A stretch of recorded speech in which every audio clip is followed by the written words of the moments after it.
Welcome back to Daybreak, everybody. Well, everyone has these days a camera with your iPhone or your smartphone of any kind, so grabbing a snapshot is really easy. But if you really want to learn about photography and how to capture those memorable moments, we've got an expert here, Stephen Jones, with some tips. Stephen, good morning. Thank you for coming in. Let's introduce who you are. You are a photographer, but who do you work for? Where do you work? Right. Thanks, Kyle. Thanks for having me. I am a certified professional photographer. There's only about 40 currently in the state of Georgia right now that are certified, and that's an important mark of quality and distinction because, as you mentioned, everybody's a photographer now, and that's okay. Yeah. But sometimes you need to know what to look for when you need a true professional, and that certified professional photographer is a great place to start. I also have a BFA from the University of Georgia, cum laude with general honors in photographic design. Okay. So yeah, I'm somewhat of an expert. Okay, and a quick plug: you do some work in some magazines, so you do have a lot of experience behind you too. Yes, so yes, I've been at this for a while. Currently, I have the cover photo on this current issue of Houseland County Living magazine, and I have a studio down in Marshallville. Okay. And I work there out of my studio, and I travel all over. I've been as far as New York and LA to work.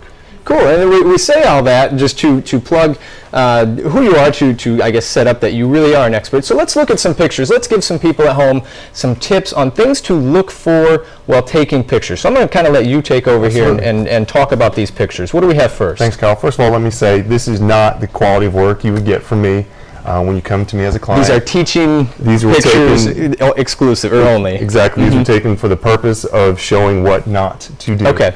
What we've got here is our lovely Audrey here, very pretty young lady. Unfortunately, we've made her look pretty bad. We just plopped her down in the midday sun, sun straight overhead. Very bad thing to do. You see we've got what's currently referred to as raccoon eyes, these deep dark shadows under her eyes. Okay. We don't want to do that, so let's look at the next image. All righty, hang on, it'll come up in just a second. There it is. Okay, so what have we done now? It's a little better here. Instead of shooting out in the harsh sun, even though sometimes we have to shoot in the middle of the day, let's move over into some open shade. We've just found a large tree with some shade. Okay. And we've made the image a little bit better, that she doesn't have these deep shadows under her eyes. Okay. But we can make it a little bit better, so let's see the next image. Okay, so we've tightened up a little bit, and we can see her face a little bit more clearly. We've also added some fill flash, and that has helped to brighten her face, put more light on her, and then also darken the background just a little bit to help even the exposure out a little bit. It's more flattering on her.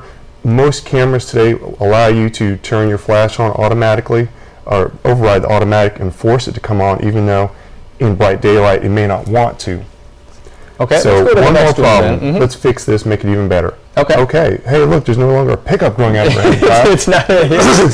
Excuse me, I'm having some voice problems. That's fine. We'll get the pickup truck out of there. We kind of tighten up a little bit even more. Exactly. We've tightened up a little more. There's no longer a truck growing out of her head. She looks much, much better. All right, let's grab the next one really quick. The last couple of seconds here. Number one problem I see, people say, what can I do to take better pictures? Look how wide this is. Way too wide. Way, way, way too wide. Let's tighten it up, turn it vertical, fill the frame with Audrey. She looks a whole lot better. Okay.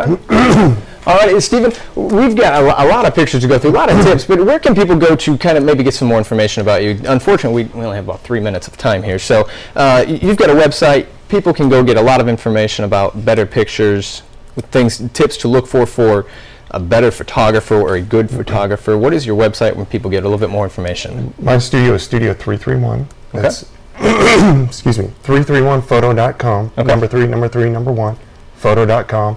Twitter at Studio 331. Okay, easy enough. A lot of information there.